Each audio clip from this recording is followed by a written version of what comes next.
I think I want to start it right. That's a heavy question and a loaded question for me. So for your boy. So I'm gonna try to answer it as best as I can. But I want to at least frame the conversation or discussion around how are Black folks complicit in their own oppression in terms of education, right?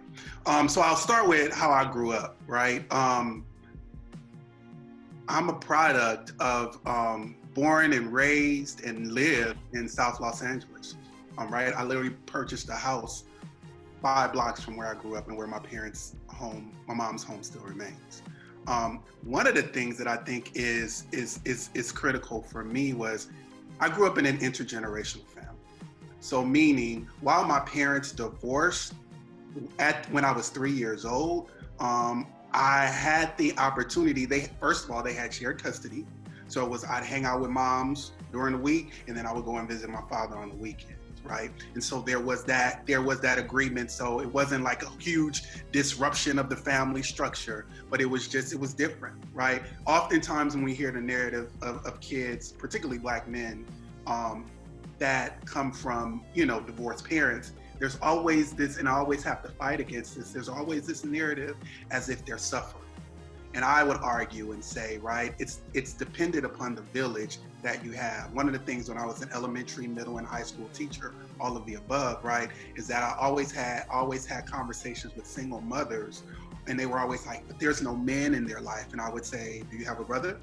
Do you have an uncle? Do you have a cousin? Let's leverage that knowledge. Let's leverage that expertise. Let's leverage that relationship, and let's move on, right? And so I had the beauty of growing up with a great grandmother that moved from VA, Virginia, Chatham, Virginia, to Los Angeles to be with my grandmother and my grandfather. So then I had my grandparents, and then I had my uncle. And so I had this beautiful village that always made sure that I never missed anything. Now, mind you, I grew up in a time when South LA was extremely diverse, so it was Black. So in my house, everybody was like Black. I got the Black literature.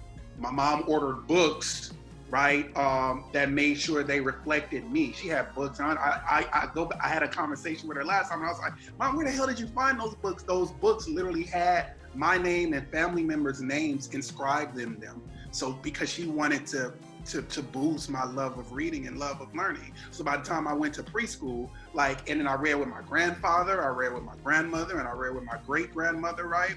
These were literate folk. And so by the time I went to preschool, they're handing me stuff like I'm like, get that out of here. You got a newspaper?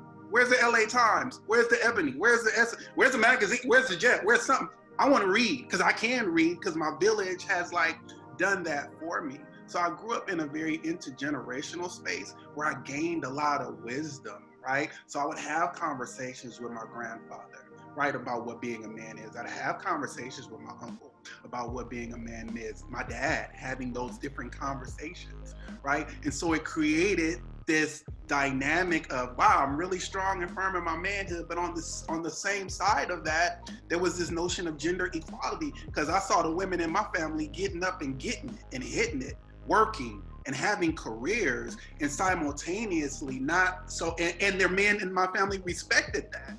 So I saw men being vulnerable. I saw them being emotional. Like I always, when, I got hurt or something and I would cry and I would be in school and brothers would be like, why the hell are you crying? And I'm like, yo, bro, my uncle cried. I've seen my uncle cry, my grandfather cry. When they feel some kind of way, that doesn't detract from my manhood. So I was, at an early age, I was very able to express my emotions. So you got a lot of things working, man. You got this intergenerational thing happening. You've got my relationship with women happening early on. And you got just this whole loving myself and loving my Blackness, right?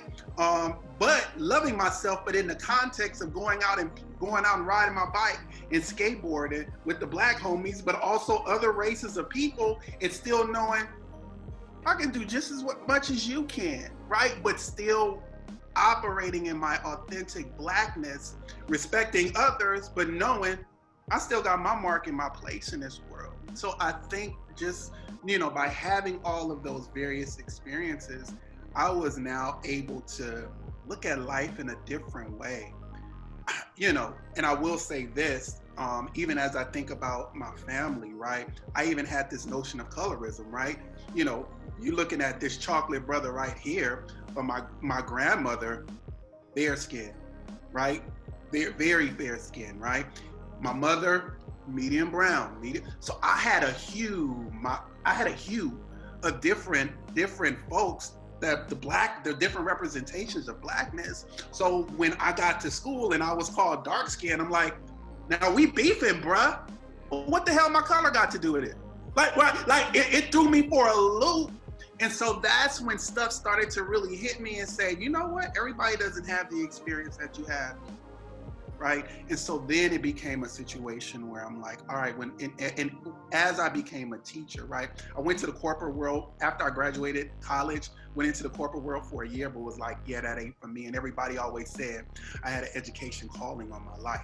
Because I would always, even when I was a teenager, tutoring kids, helping kids do stuff, helping friends like learn concepts. But it was just kind of like, you just helping, I'm just helping my black folks, right? I'm helping my black people. It wasn't anything that I was like, I'm gifted or unique in, but it was just something that I love to do. And so from that experience, I think when I moved to teaching, and my first teaching gig was in elementary, teaching second grade kids. And I think the first thing was like when my little black boys walked into the classroom, their mouths dropped and their eyes were like, yo, I got a black dude as a teacher. They were like, yeah, that's what's up. The excitement.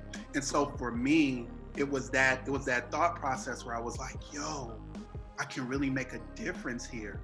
Shifting the dynamics of what intelligence looks like in black little boys' bodies, what that represents for them, but then also switching the narrative, right? From my parents who, I had a lot of parents, and I'm gonna keep it a buck. I had a lot of parents that walked in my classroom and was like, this guy's teaching my daughter, or this guy's teaching my son.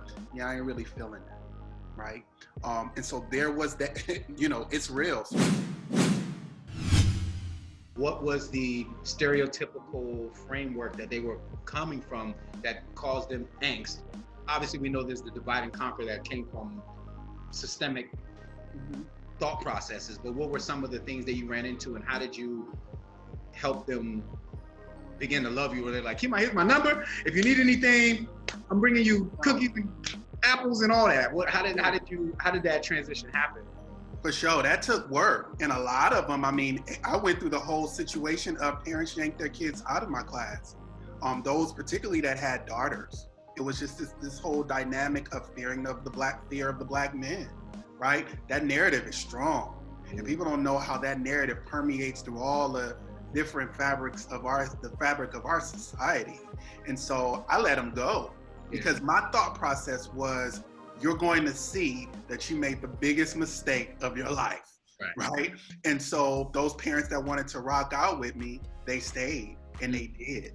And once they saw me do tremendous things for and with their kids, man, like you said, I was invited to birthday parties. I was invited to, worship services. I was invited to family gatherings because they knew, for me, it wasn't just about educating their child, it was about educating that entire community and village. So when you step foot in my classroom, I'm knowing your mama, I'm knowing your daddy, I'm knowing your grandparents, I'm knowing your grandma, I'm knowing everybody that's connected to you because they helped me teach you. I don't do this alone, right? It is the family members that actually help me. We gotta have a partnership so I can understand what's going on. So whether there's a family dynamic shift, whether someone in the family is dealing with an alcohol problem, a drug problem, there's some money, financial issues. Me as a teacher, I need to know that. Because then, if Cole walks in my classroom and he's feeling some kind of way, but I just know that he saw his cousin get murdered, I need to understand how to deal with that and then get the resources to help little Cole, right? And so it's all of these things, right? I knew because of the way I grew up in the village that I grew up in, I knew what it took in order to have a dynamic relationship with my students.